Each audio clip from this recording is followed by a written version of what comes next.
नमस्कार दोस्तों। आज की तारीख है 8 जुलाई 2020 और आपका बहुत बहुत स्वागत करता हूं आईएएस प्रेप एकेडमी के इस यूट्यूब प्लेटफॉर्म पर।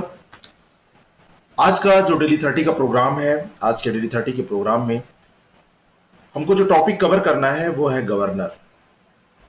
हिंदी में इनको क्या कहा जाता है? राज्यपाल। हिंदी में राज्यपाल, अंग्रेजी में गवर्नर के नाम से इनको जाना जाता है। और ये कितनी महत्वपूर्ण पोस्ट है राज्य स्तर पर, जैसे कि राष्ट्रपति हैं, केंद्र स्तर पर, राष्ट्रीय स्तर पर। राज्यपाल की जो नियुक्ति होती है वो राष्ट्रपति के द्वारा की जाती है। राज्यपाल केंद्र और राज्य के बीच में एक पुल का कार्य करता है, ये सब आपने सुन रखा है। राज्यपाल से संबंधित यहाँ पर 21 प्रश्न हम देखने जा रहे हैं। 9 प्रश्न करंट अफेयर पे देखेंगे। टोटल 30 प्रश्न हमको देखना है। 21 प्रश्नों के माध्यम से राज्यपाल के उन सभी प्रश्नों को हम कवर कर लेंगे। बस केवल एक प्रश्न बचेगा कि कौन कहाँ का राज्यपाल है। ये करंट अफेयर का प्रश्न होता है। जब आप परीक्षा दीजिए, ये लिस्ट आप 8-10 जो तबादले होते हैं उनको पढ़ के जाइए, जो हाल में होते हैं 2-3 महीने में, तो आपके वो प्रश्न सही हो जाएंगे। चलिए शुरू करते हैं और लेते हैं पहला प्रश्न। पहला प्रश्न है, किसके पास स्वविवेक की शक्ति होती है? ये एक बहुत महत्वपूर्ण प्रश्न है, इसलिए इसको पहले नंबर पर ही रखा गया है कि कौन इसमें एक है जिसके पास स्वविवेक की शक्ति पाई जाती है। हमारा जो संविधान है, हमारे संविधान में राज्यपाल का जो पद है उसको स्वविवेक की शक्ति दी गई, और ये शक्ति राष्ट्रपति को नहीं दी गई है, प्रधानमंत्री को नहीं दी गई है। संवैधानिक तौर पर ये केवल राज्यपाल को दी गई है। बाकी स्वविवेक तो एक ऐसी चीज है, आप हम सब स्वविवेक रखते हैं, अपना अपना निर्णय लेते हैं, लेकिन संवैधानिक तौर पर जो ये शक्ति है वो राज्यपाल को मिली हुई है। व्यक्तिगत निर्णय के आधार पर बहुत सारे काम राज्यपाल करते हैं, स्वविवेक की शक्ति उनके पास होती है। अगला प्रश्न है, राज्य स्तर पर राज्य की कार्यपालिका का नाम मात्र का प्रमुख कौन होता है? वास्तव में इस चैप्टर की स्टार्टिंग यहीं से होती है। राज्य स्तर पर जो कार्यपालिका होती है, जैसे केंद्र में कार्यपालिका होती है, उसका जो प्रमुख होता है वो राष्ट्रपति होता है, लेकिन जो राज्य में राज्यपालिका होती है उसका जो प्रमुख होता है वो राज्यपाल होता है, गवर्नर होता है। प्रधानमंत्री के नेतृत्व वाली मंत्रिपरिषद के पास कार्यपालिका का अधिकार जो है वो सही अर्थों में होता है। ठीक यहाँ पर भी क्या होता है, जो कार्यपालिका का प्रमुख तो राज्यपाल होता है, लेकिन वास्तविक अधिकार सीएम के हाथ में होता है। समझ रहे हैं? यहाँ पर राष्ट्रपति होता है लेकिन पीएम के हाथ में वास्तविक अधिकार होता है, और यहाँ पे गवर्नर होता है और सीएम के हाथ में वास्तविक अधिकार होता है। तो ये राज्यपाल हो जाएगा नाम मात्र का प्रमुख राज्य स्तर की कार्यपालिका का। ठीक है। अगला प्रश्न है, उसका पहला स्टेटमेंट है कि राज्यपाल राज्य का संवैधानिक प्रमुख होता है। क्या ये सही बात है? संवैधानिक प्रमुख कौन होता है? ये कभी भी आपसे पूछा जाए कि राज्य का संवैधानिक प्रमुख कौन होता है, तो आप तुरंत टिक कर दीजिएगा, गवर्नर होता है, राज्यपाल होता है।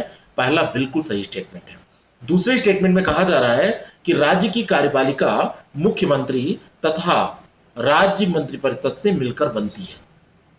अब जो दूसरा स्टेटमेंट है इसमें ध्यान दीजिए, राज्य की कार्यपालिका में एक तो हो जाएगा गवर्नर, दूसरा हो जाएगा राज्य का जो मंत्रिपरिषद होगा, जो मंत्रिपरिषद होता है वो हो जाएगा, तीसरा हो जाएगा सीएम, और एक और होगा महाधिवक्ता। महाधिवक्ता के बारे में आप जानते हैं, एडवोकेट जनरल जो होता है। महाधिवक्ता का ठीक ऐसे ही जो वहां पर केंद्र स्तर पर पद होता है उसको किस नाम से जानते हैं, इसको आप आज कमेंट करके कमेंट बॉक्स में बताएंगे। और उस पर हमने एक मॉर्निंग की क्लास भी ली थी, ये हिंट है आप लोगों के लिए। ऐसे ही किसी दिन हम महाधिवक्ता को भी डिस्कस कर लेंगे। तो यहाँ पर केवल इससे मिलकर नहीं बनता, इसमें ये 4 होते हैं, गवर्नर और मिनिस्ट्री जो होती है, जो मंत्रिपरिषद होती है वो सीएम होते हैं, और एडवोकेट जनरल होते हैं, महाधिवक्ता होते हैं। तो दूसरा स्टेटमेंट गलत है, पहला सही है, केवल ए ऑप्शन इसका करेक्ट हो जाएगा। अगला प्रश्न है, निम्नलिखित कथनों में से आपको विचार करके बताना है कि कौन सा स्टेटमेंट सही है। राज्यपाल केंद्र तथा राज्य के बीच में कड़ी के रूप में कार्य करता है, पुल के रूप में कार्य करता है, बिल्कुल सही है, इंटरलिंक करता है दोनों चीजों को। राष्ट्रपति के द्वारा राज्यपाल की नियुक्ति की जाती है, और एक व्यक्ति केवल एक ही राज्य का राज्यपाल नियुक्त हो सकता है, यह अगला स्टेटमेंट है। मैं आपको बताना चाहता हूं कि आपने कई बार पढ़ा भी होगा साथ में कि एक व्यक्ति कई राज्यों का राज्यपाल एक साथ हो सकता है। अगर ऐसा होता है तो राज्यपाल का जो वेतन है वो राज्यों में शेयर किया जाता है, ये भी ध्यान रखिएगा।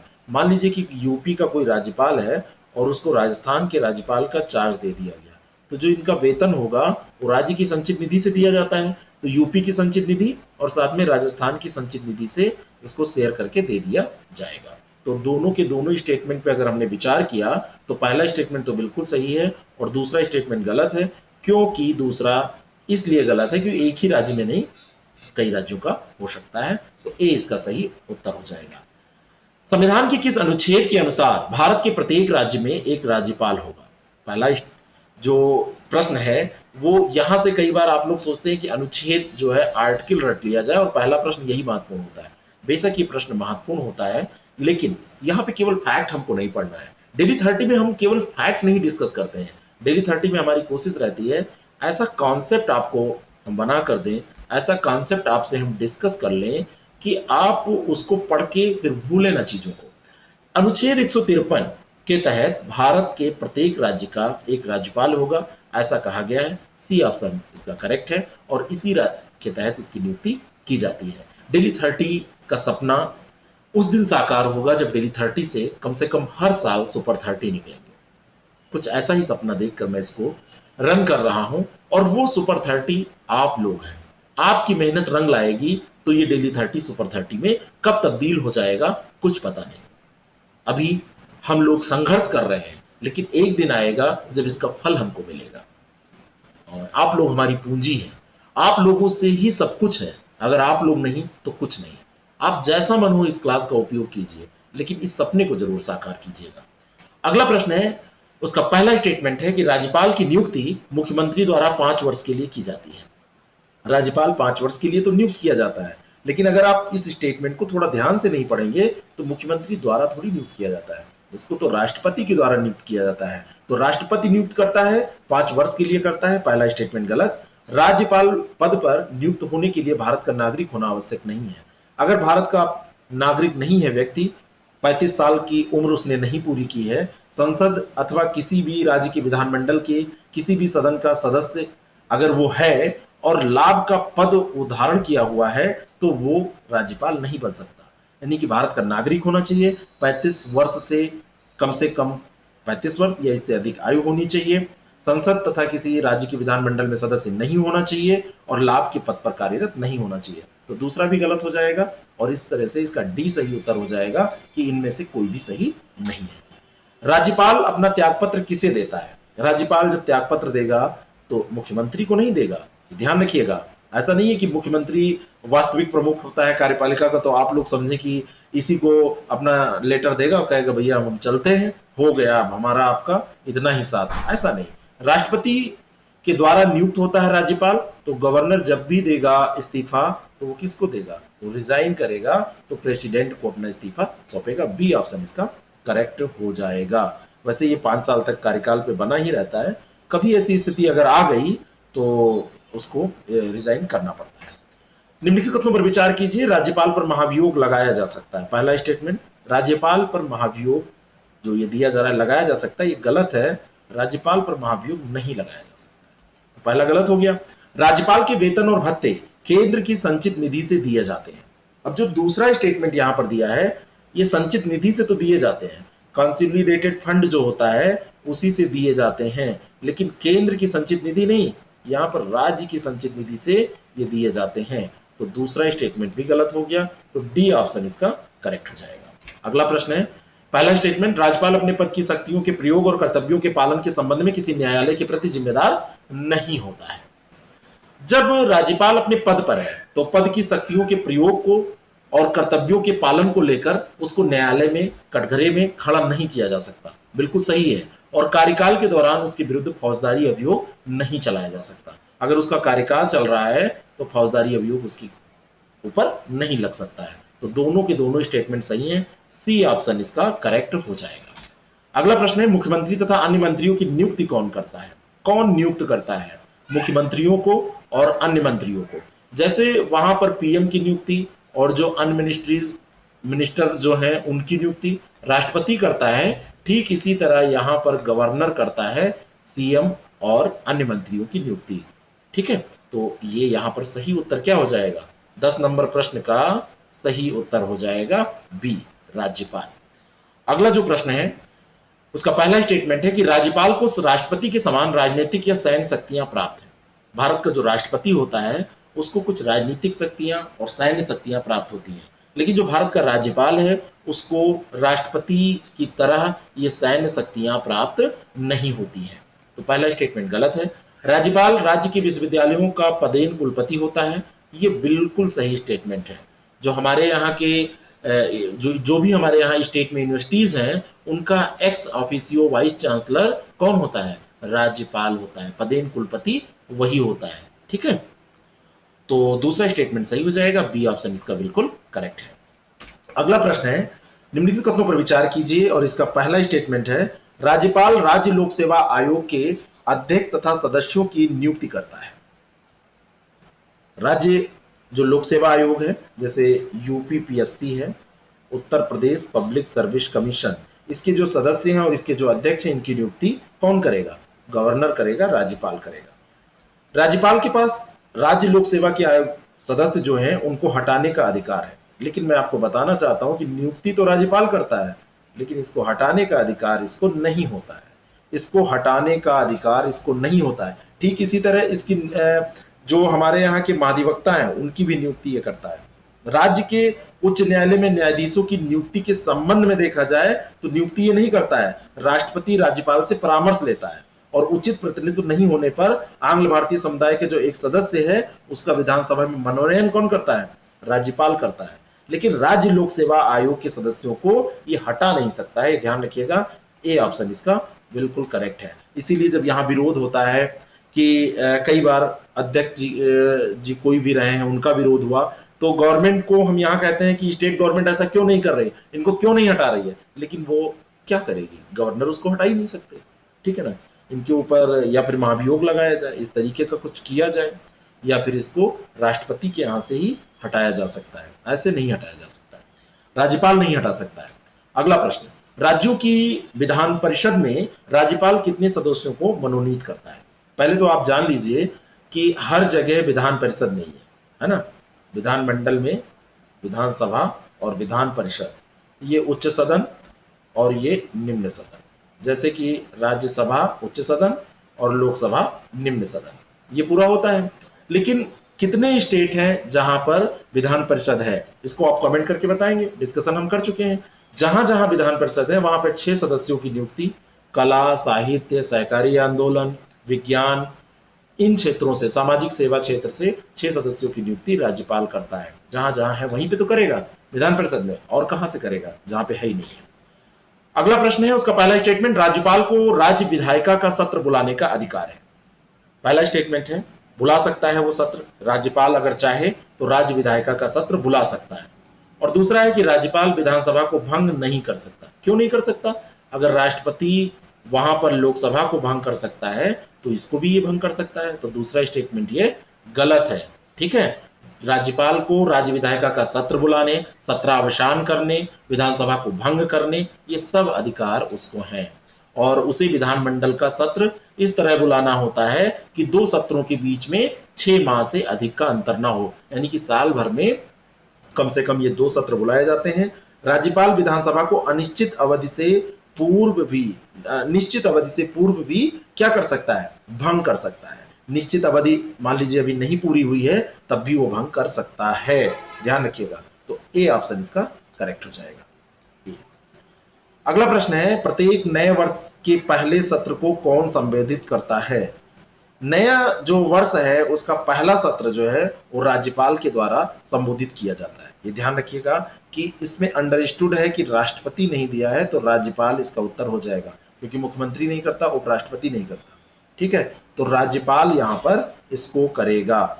ठीक है, और अगर यहाँ पर राज्य दे देगा राज्य के सत्र को, तब तो आप वैसे भी कर लेंगे। अगला जो प्रश्न है, निम्नलिखित कथनों पर विचार कीजिए। राज्यपाल को अध्यादेश जारी करने का भी अधिकार होता है। राज्यपाल अध्यादेश जारी कर सकता है जब विधानमंडल या उसके जो सदन है, दोनों सदन सत्र में नहीं है, दोनों सदन जब सत्र में नहीं होते हैं तो राज्यपाल को अध्यादेश जारी करने की शक्ति है। राज्यपाल अध्यादेश जारी कर सकता है, लेकिन मंत्रियों की सलाह और सहायता से ही वो ऐसा कर सकता है, ठीक वैसे ही जैसे वहां पर राष्ट्रपति करता है। तो पहला स्टेटमेंट तो सही है। राज्यपाल द्वारा जारी अध्यादेश विधानमंडल का सत्र शुरू होने के 4 सप्ताह तक प्रभावी रहता है। तो दूसरा स्टेटमेंट ध्यान से पढ़िए, ये जो समय दिया है ये 4 सप्ताह नहीं, ये 6 सप्ताह तक प्रभावी रहता है। तो दूसरा गलत हो जाएगा, पहला सही। ए ऑप्शन इसका बिल्कुल करेक्ट हो जाएगा। और यदि विधानमंडल द्वारा 5 सप्ताह के पूर्व ही राज्यपाल द्वारा जारी अध्यादेश अस्वीकृत कर दिया जाए तो अध्यादेश तत्काल ही समाप्त हो जाएगा। लेकिन 5 सप्ताह के पूर्व ही ये करना होगा, अगर वो समय बीत गया तो 6 सप्ताह तक वो रहेगा प्रभावी।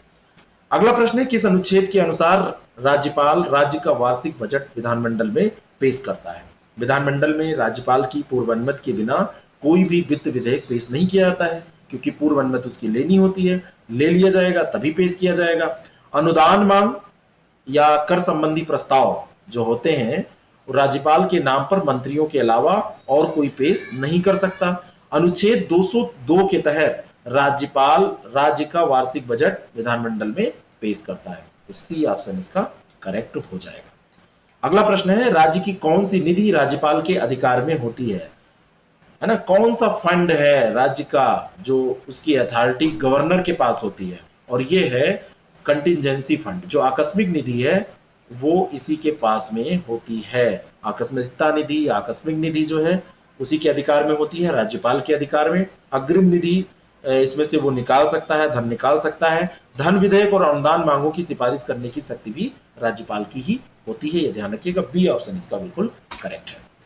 अगला स्टेटमेंट है, मतलब अगले प्रश्न का पहला स्टेटमेंट, राज्यपाल न्यायालय द्वारा दंड दिए गए किसी व्यक्ति को क्षमादान दे सकता है। यानी कि गवर्नर जो है वो माफ कर सकता है, क्षमा कर सकता है अगर न्यायालय के द्वारा किसी को दंड दिया गया है। इसमें जो न्यायालय की बात हो रही है, ये ध्यान रखिएगा, जिला न्यायाधीश और जो अन्य न्यायिक अधिकारियों की जो नियुक्ति होती है, पदोन्नति होती है, इन सब मामलों में राज्यपाल ही निर्णय देता है और वो न्यायालय के द्वारा दंड दिए गए किसी व्यक्ति को क्षमा कर सकता है, सजा कम कर सकता है, सजा को बदल सकता है। लेकिन जो दूसरा स्टेटमेंट पढ़िए, राज्यपाल मृत्युदंड पाए व्यक्ति को क्षमा कर सकता है, ये गलत है। ये राष्ट्रपति तो कर सकता है, राष्ट्रपति करेगा, लेकिन राज्यपाल के पास ये अधिकार नहीं है। तो केवल एक सही हो जाएगा, ए ऑप्शन इसका करेक्ट हो जाएगा। अगला प्रश्न, पहला स्टेटमेंट है कि राज्यपाल को राष्ट्रपति के समान आपातकालीन शक्तियां प्राप्त हैं। पहला स्टेटमेंट क्या सही है? आपातकालीन शक्तियां राज्यपाल को राष्ट्रपति के समान नहीं प्राप्त है, किंतु जब उसे लगता है कि राज्य में प्रशासनिक जो तंत्र है, जो प्रशासन संवैधानिक तंत्र है, संवैधानिक तंत्र है और जो प्रशासन है, तो प्रशासन संचालित होता है संवैधानिक तंत्र, संवैधानिक उपबंधों के माध्यम से। और अगर उसे लगता है कि जो यहाँ का प्रशासन है वो संवैधानिक उपबंधों के अनुसार नहीं चल रहा है, तो राष्ट्रपति से इस बात की सिफारिश कर सकता है कि अनुच्छेद 356 के अंतर्गत राष्ट्रपति शासन लगा दिया जाए। ठीक है, तो पहला तो गलत था ही और दूसरा बिल्कुल सही है। राष्ट्रपति से इस बात का वो सिफारिश कर सकता है कि राज्य में राष्ट्रपति शासन लगा दिया जाए। तो उसको शक्तियां तो नहीं प्राप्त है, लेकिन ये कर सकता है। दूसरा इसका सही हो जाएगा, बी ऑप्शन करेक्ट हो जाएगा, बी इसका सही उत्तर हो जाएगा। और अंतिम प्रश्न है आज के टॉपिक का, पहला स्टेटमेंट, अध्यादेश जारी करते समय राज्यपाल को कुछ मामलों में राष्ट्रपति की सलाह लेनी पड़ती है। अध्यादेश जब जारी होता है तो कुछ मामलों में उसको राष्ट्रपति की सलाह लेनी पड़ती है, ऐसे नहीं कर सकता, है ना। कहीं कहीं आपको लिखा मिल जाएगा कि अध्यादेश जारी करते समय राज्यपाल को राष्ट्रपति की सलाह लेनी ही पड़ती है, ऐसा भी स्टेटमेंट आपसे पूछा जा सकता है। तो कुछ मामलों में है जिसमें उसको लेनी पड़ती है, पहला सही है। केंद्र और राज्य सरकार के बीच किसी मामले पर विरोध पैदा होने पर राज्यपाल अपने विवेक के अनुसार काम कर सकता है, ये भी सही है। कई बार विरोध की स्थिति आ जाती है, लेकिन अपने विवेक के अनुसार राज्यपाल कर लेता है, स्वविवेक की शक्ति उसके पास होती है। तो दोनों स्टेटमेंट यहाँ पर सही है और इसका सही उत्तर क्या हो जाएगा? सी, 1 और 2 दोनों सही है। देख लिया कीजिए कहां पर विकल्प सेट किया गया है। अब चलिए देख लेते हैं आज के करंट अफेयर के प्रश्न। विश्व प्रसिद्ध हागिया सोफिया संग्रहालय निम्नलिखित में से किस देश में स्थित है? ये प्रश्न छूटा हुआ पड़ा था, 2-3 दिन पहले का ये सेट है। तो हागिया सोफिया संग्रहालय ये जो स्थित है वो तुर्की में स्थित है और 532 ईस्वी में बाईजेंटाइन साम्राज्य के शासक जस्टियन के शासनकाल के द्वारा इस्तांबुल में हागिया सोफिया संग्रहालय का निर्माण जो है वो प्रारंभ हुआ था और वर्तमान समय में तुर्की की सबसे लोकप्रिय पर्यटन स्थलों में से इसको एक माना जाता है। तो ये इंपॉर्टेंट है, ध्यान रखिएगा। और तुर्की के शीर्ष न्यायालय ने संग्रहालय को मस्जिद में बदलने के संबंध में अभी सुनवाई पूरी की है टर्की में, इसलिए ये चर्चा में आया है। अगला प्रश्न है, एशिया के सबसे बड़े और दुनिया के दूसरे सबसे बड़े अपटाइम टीयर 4 डाटा सेंटर को स्थापित किया गया, कहां पर यह स्थापित किया गया है? तो यह स्थापित हुआ है मुंबई में। मुंबई में हीरा नंदानी फॉर्च्यून सिटी है, हीरा नंदानी फॉर्च्यून सिटी, और यहीं पर इसको स्थापित किया गया है। और इस वैसे पूरी दुनिया में देखा जाए तो यूएसए का ये सबसे बड़ा है। किसका है? अमेरिका का, यूएसए का ये सबसे बड़ा है। लेकिन एशिया में ये सबसे बड़ा हो जाएगा और दूसरा सबसे बड़ा हो जाएगा पूरे विश्व में। और ये वर्तमान समय में बस यही ध्यान रखिएगा और कुछ नहीं। अगला प्रश्न है, वह राज्य जहां तितली की प्रजाति जो है वो सबसे बड़ी तितली खोजी गई है, वो कौन सा राज्य है? तो 1932 में ब्रिटिश सैन्य अधिकारी ब्रिगेडियर विलियम हैरी इवांस थे। उन्होंने 190 मिलीमीटर लंबाई की दक्षिणी बर्डविंग तितली खोजी थी और उनके द्वारा खोजी गई थी। और हाल ही में हिमालयन बटरफ्लाई का नया मापक, जिसका नाम है गोल्डन बर्डविंग, ये ध्यान रखिएगा, गोल्डन बर्डविंग, ये डब्ल्यू रहेगा, गोल्डन बर्डविंग, ये जो है ये खोजी गई है कहां पर? उत्तराखंड में खोजी गई है।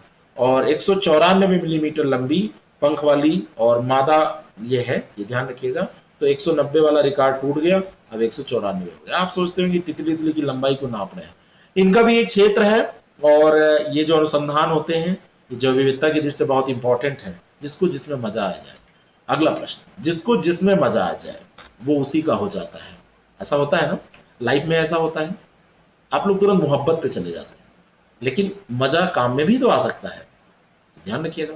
वो सार्वजनिक उपक्रम जो कारपोरेट सामाजिक उत्तरदायित्व योजना के तहत रेलवे को ओवरहेड ट्रैक्शन सिस्टम से जोड़ेगा, ये जो जोड़ने जा रहा है तो ये कौन सा है? सीएसआर के तहत इसको जोड़ने जा रहा है और ये है भेल।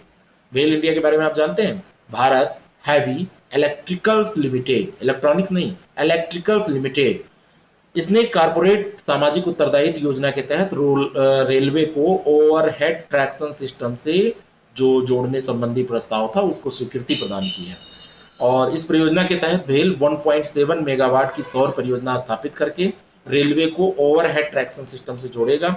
और जो सौर ऊर्जा संयंत्र है वो भारतीय रेलवे के लिए एक वर्ष में 1.37 करोड़ रुपए की बचत करेगा। तो रेलवे के लिए पैसा बहुत ज्यादा नहीं हुआ, लेकिन बचत होगी, ये बड़ी बात है। तो ए ऑप्शन इसका करेक्ट है। छत्तीसगढ़ में एग्री बिजनेस इंक्यूबेशन सेंटर की स्थापना कहाँ की जा रही है? तो छत्तीसगढ़ में, ये छत्तीसगढ़ के जो कृषि मंत्रालय जो वहां का है उसके द्वारा की जा रही है, और ये की जा रही है रायपुर में। ए ऑप्शन इसका करेक्ट है। अगर आप छत्तीसगढ़ का एग्जाम दे रहे हैं तो ये इंपॉर्टेंट हो सकता है। अंतर्राष्ट्रीय मध्यस्थता अदालत द्वारा टेथियान कॉपर कंपनी के संबंध में किस देश पर $5 बिलियन से अधिक का जुर्माना लगाया गया? ये जो कंपनी है, अंतर्राष्ट्रीय मध्यस्थता न्यायालय ने 2011 में रेको दीक परियोजना के लिए टेथियान कॉपर कंपनी नामक एक खनन पट्टे को अवैध रूप से अस्वीकार करने के लिए, अवैध रूप से इसकी जो अस्वीकृति हुई थी उसके लिए पाकिस्तान पर $5 बिलियन से अधिक का जुर्माना लगाया है। इसके पास खाने को कुछ नहीं है, वो क्या करेगा? पाकिस्तान भी कोई देश है, कई बार तो लगता है इनके ऊपर दया भी आती है, लेकिन ये इतने बदतमीज है ना। वही स्थिति है कि पड़ोसी आपका भूखा सोता है, कई बार आप उसको रोटी देना चाहते हैं, खाना देना चाहते हैं, लेकिन जैसे ही आप ऐसा करने चलेंगे आपके ऊपर थूक देगा, आपको गाली दे देगा। इस तरीके का तो पाकिस्तान है। और बलूची भाषा में रेको दीक का अर्थ क्या होता है? रेतीली चोटी। और ये बलूचिस्तान में चंगई जिले का एक छोटा सा शहर है जो ईरान और अफगानिस्तान की सीमा के करीब है। ठीक है, तो ये नगद दंडित जो पाकिस्तान पे जुर्माना लगाया गया है, ये इतिहास का सबसे बड़ा जुर्माना है, ये ध्यान रखिएगा। अगला प्रश्न है, हाल ही में किस देश ने विश्व स्वास्थ्य संगठन के साथ संबंध समाप्त करने के लिए अधिसूचना जारी की? तो ये जो देश है, अभी आपको पता है कि कोविड-19 के कारण बहुत सारा विवाद हुआ कि चाइना और WHO इसमें मिल गए थे, और कई मामलों पे WHO ने चाइना की जो बातें थी उसको छुपाया। तो संयुक्त राज्य अमेरिका ने अभी 7 जुलाई को एक आधिकारिक घोषणा की है। उसमें इसने कहा है कि 6 जुलाई 2021 तक WHO से अलग होने के लिए अपना नोटिस हमने भेज दिया है। तो ये संयुक्त राज्य अमेरिका ही ये कदम उठा रहा है, और इसकी जब अगर समाप्ति उसमें से हो जाएगी तो ये एक तो बहुत, ये इसमें टाइम लगता है, 1 वर्ष की पूरी प्रक्रिया होती है, 1 वर्ष की प्रक्रिया चलती है, उसके बाद में ये होता है। तो अगर ऐसा हो गया तो अमेरिका जो है $450 मिलियन का योगदान देता था हर वर्ष, किसमें, वार्षिक बजट में, डब्ल्यूएचओ में, तो वो समाप्त हो जाएगा, तो डब्ल्यूएचओ के पास धन की दिक्कत होगी। आपको मैं बताना चाहता हूं कि आर ओ हिंदी का कोर्स लॉन्च हो गया है। आर ओ हिंदी, अगर हिंदी आपकी नहीं तैयार है तो आप आर ओ पास नहीं कर पाएंगे, मुश्किल होगी आपको। नहीं कर पाने का मतलब ये नहीं है, आप निराश मत होइए, हिंदी तैयार करके जाइए, क्या दिक्कत है। 6 टॉपिक में 10-10 क्वेश्चन हर टॉपिक से, 60 क्वेश्चन पूछे जाते हैं, 55 का स्कोर आप इसमें कर सकते हैं बड़ी आसानी से। अगर इसमें आपको मटेरियल चाहिए, वीडियो चाहिए, टेस्ट चाहिए, तो इन सब के लिए केवल 499 रुपये में हमने एक कोर्स लॉन्च किया है, बहुत ही कम पैसे में। इसके लिए आपको व्हाट्सएप करना है 6307281212 पे। बीओ का कोर्स चाहिए, उसके बारे में जानकारी आप ले सकते हैं, तो 6307281212 पर आप कांटेक्ट करिए। हमारा ऐप आप जरूर डाउनलोड कर लीजिए, ऐप आप डाउनलोड कर लेंगे तो वहां पर भी ये सारी जानकारियां आपको मिल जाएंगी। तो चलिए देख लेते हैं इस वाले प्रश्न को। और ये जो प्रश्न है कि ग्रेटी सूचकांक में भारत ने 2020 के संस्करण में कौन सा स्थान प्राप्त किया है। ये जो ग्रेटी सूचकांक है, सबसे पहले आप ये जानिए ये किससे रिलेटेड है।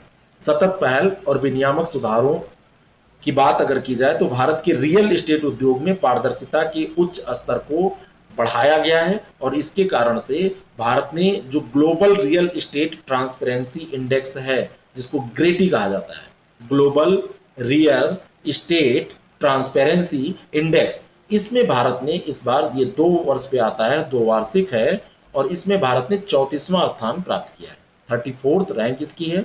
और ये जो सूचकांक है, ये दुनिया भर में अचल संपत्ति बाजार में कितनी ट्रांसपेरेंसी है, कितनी पारदर्शिता है, उस पर ये बनाई जाती है, एक बेंचमार्क है। और विदेशी बाजारों में निवेश और संचालन करने वाली जो अंतर्राष्ट्रीय कंपनियां हैं, उनके लिए एक मार्गदर्शिका यानी कि एक गाइड लाइन के रूप में ये काम करती है। और ग्रेटी जो रिपोर्ट है, ये 2 वार्षिक है, ध्यान रखिएगा। संयुक्त राज्य अमेरिका में स्थित संपत्ति और निवेश प्रबंधन सेवाओं फर्म जोन्स लैंग लॉसेल के द्वारा जारी की जाती है। तो जो ये फर्म है उसका नाम क्या है, जोन्स लैंग लॉसेल, इसी के द्वारा ये ग्रेटी सूचकांक जारी किया जाता है। और ये कहां पर स्थित है, ये अमेरिका में स्थित है। और अंतिम प्रश्न है आज का कि हाल ही में अंतर्राष्ट्रीय वित्तीय सेवा केंद्र प्राधिकरण IFSCA 2019 में ही अभी इसके बारे में विधेयक पास हुआ था, और ये बनाया गया। 9 सदस्यीय ये प्राधिकरण है। 9 सदस्यीय जो ये प्राधिकरण है, इसके प्रथम अध्यक्ष के रूप में किसे नियुक्त किया गया है, ये है इंजेती श्रीनिवास। IAS हैं 1983 बैच के, 1983 बैच के ये IAS हैं, सेवानिवृत्त हो गए हैं प्रशासनिक सेवा से, और अब ये उसमें नहीं है, लेकिन इनको प्राधिकरण का अध्यक्ष बनाया गया है। जो रिटायर हो जाते हैं तो यही सब करते हैं। और इसके जो सदस्य और होंगे, इन सदस्यों का कार्यकाल कितना होता है, 3 साल का कार्यकाल होगा। और इसके सदस्यों में जो ये अध्यक्ष हैं, इंजेती श्रीनिवास तो हो ही गए। वित्त मंत्रालय के 2 सदस्य होंगे, तो एक तो अध्यक्ष हो गए, वित्त मंत्रालय के 2 सदस्य होंगे, और एक RBI के होंगे, एक सेबी के होंगे, और एक IRDAI के हो जाएंगे, और एक PFRDA के होंगे। इसके बारे में भी हमने डिस्कशन किया है। तो 3 4 5 6 7 8 ही तो हुए, और एक सदस्य, और खोज समिति की सिफारिश के आधार पर 2 सदस्य, इसमें इन सबके 1 हो जाएंगे, और 7 ये हो गए, 2 1 3 1 4 1 5 1 6 1 7, और 2 हो जाएंगे ये खोज समिति की सिफारिश पर, तो टोटल 9 हो जाएंगे। अध्यक्ष सहित 9 होते हैं, ध्यान रखिएगा, अध्यक्ष सहित 9 होते हैं, ध्यान रखिएगा। तो आपको कैसा लगा आप जरूर बताएं, लाइक के बटन के द्वारा आप बता सकते हैं, कमेंट करके बता सकते हैं, जो प्रश्न पूछे उसका उत्तर दीजिए। थोड़ा सा ये लेट इस समय हो जाता है क्योंकि मेरे पास वर्कलोड बहुत ज्यादा है, कुछ लोगों के इंटरव्यू हैं PCS के, उनके साथ भी हमको डिस्कशन करना होता है। और आप लोगों को मैं बताना चाहता हूं कि अपने संस्थान से जुड़े, अपने इस प्लेटफॉर्म से जुड़े 7 लोग इंटरव्यू दे रहे हैं। उसमें 3 लड़कियां हैं और 6 ये जो हैं वो बॉयज हैं।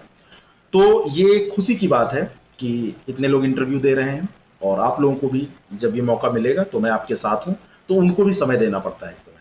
और बाकी जो आपके लोगों के टेस्ट और ये सब चल रहे हैं उसमें भी समय देना पड़ता है, ठीक है। तो इस कारण से लेट हो जाता है, लेट में देख लीजिए। Thank you very much, all the best.